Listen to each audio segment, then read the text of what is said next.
Hello everybody, in this tutorial I will show you how you can create an infinite mirror like this in Blender 2.92. To get started we will just use the default scene but delete the light as it will just destroy the scene. First of all, go into the scene tab right here and change the render engine from Eevee to Cycles. The difference between those two is that Eevee uses standard game engine rendering, which means it takes the triangles and renders them onto the camera. This is a lot faster, but the quality isn't that great compared to Cycles. Cycle uses path tracing, a variant of ray tracing, which means for every pixel on the image, a ray is shot from the camera, and depending on what it hits, the pixel is colored. For example, if it hits a red surface, the pixel is gonna be red. And if your device supports it, definitely use GPU compute instead of CPU as the device, because it will just be a lot faster. To check if your GPU actually supports this, go into Edit, Preferences, and under System you will see these four options. If one of them lists your graphics card right here, then you're good, but if your graphics card doesn't show up in any of these options, you have to go with your CPU. To start with the mirror, we will actually first of all scale the cube up by a factor of 2, just to make it a bit easier to work with, and for the camera it's also a bit easier as it fills a lot more of the screen. To scale it up, just press S and 2 to scale it up by a factor of 2. Yeah. So to actually make the mirror, we will go under the material properties, rename this material, which is a default material, to mirror, and up here under the general section we go to the shader editor to actually edit the shader used by this material. A shader is essentially just a program that runs on your GPU, or if you select your CPU in this case, the CPU, and tells it what to draw onto the screen. Normally, if you play any game or so, there are two shaders, one which actually transforms the vertices, so like the points where they are connected into triangles, from 3D space into 2D space, and another shader is there to actually color them in. In here, we just have to use one. We just have to make one shader out of the different nodes, because the shader that transforms the vertices is already implemented in Blender, so we don't have to worry about that. To make the shader, just delete the principled BSDF shader as we don't need it. But what we need is a geometry node, which you can add by using Shift A and go into the search menu and search for geometry node, obviously.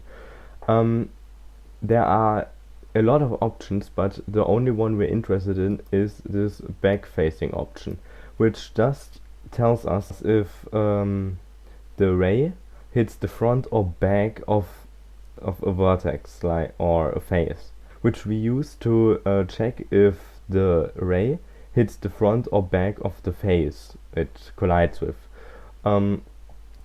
Normally the face looks outward, so the direction it's facing in is away from the center of the object, so we don't need to change anything here.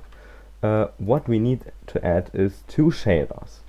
A transparent BSDF shader, which the name already says that it's just transparent, but we also need a glossy shader. The glossy shader acts like a mirror. It lets the ray bounce off of it. To actually get the effect correctly, we need to set the roughness to 0, because else it won't work.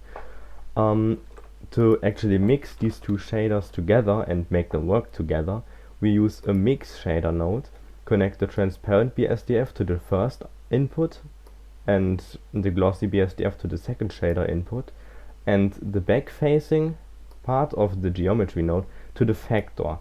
This means if it hits the front of it, it uses the transparent BSDF to let the ray through the face to the inside of the object.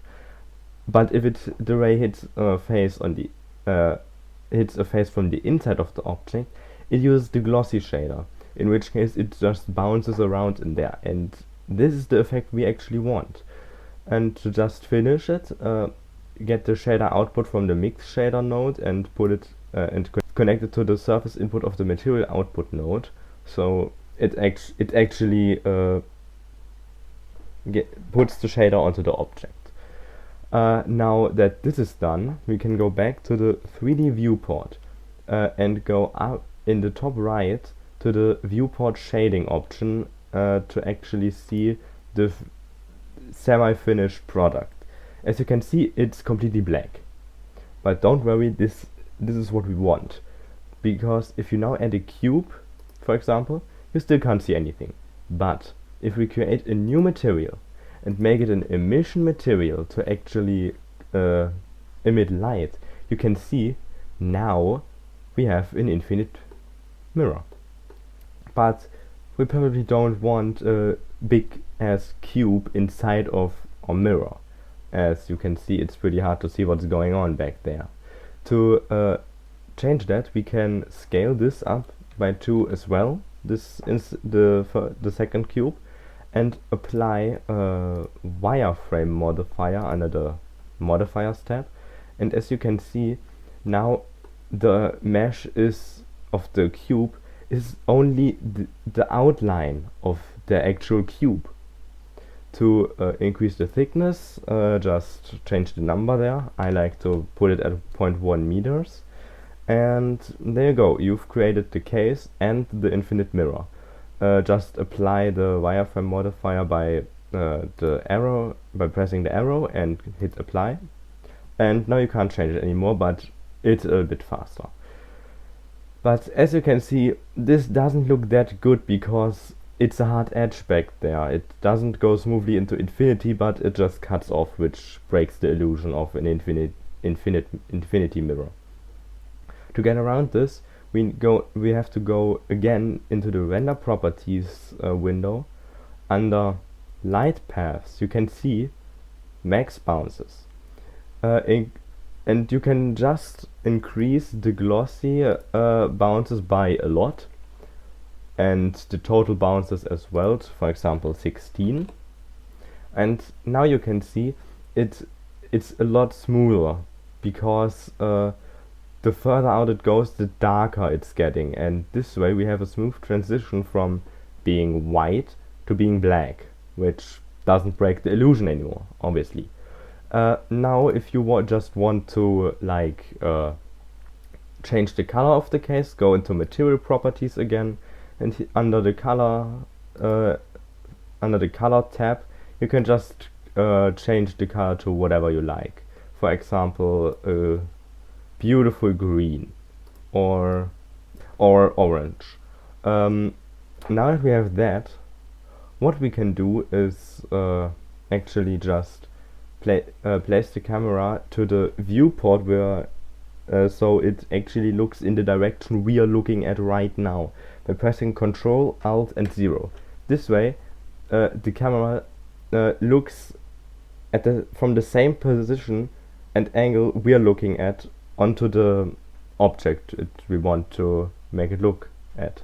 But as you can see, if you look down here, a lot of it is cut off by the image. So we can just zoom out a bit by using the mouse wheel, and try different positions. For example, if we go a bit down here, like this, and maybe by pressing Shift and middle mouse button while not being in the camera view, we can actually move down a bit, do the same thing again, and there we go.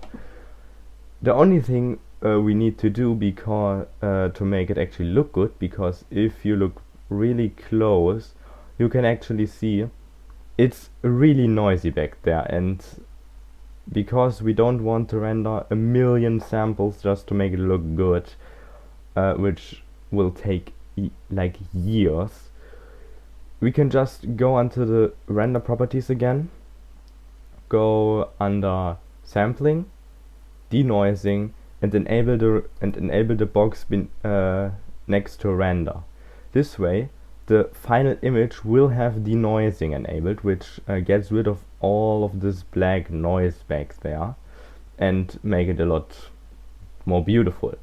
We don't want this in the viewport, because why should we for this small object?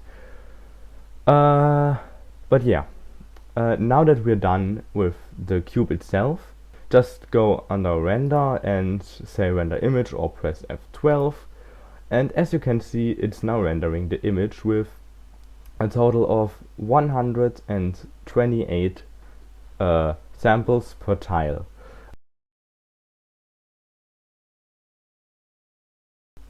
Yeah, and we can actually use any shape we want, because we use a wireframe modifier on the case.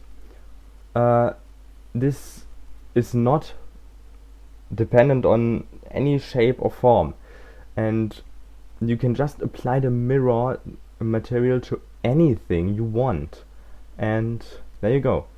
If you look closely, it's not noisy anymore, like a little bit back there, but if you zoom out you won't see this at all.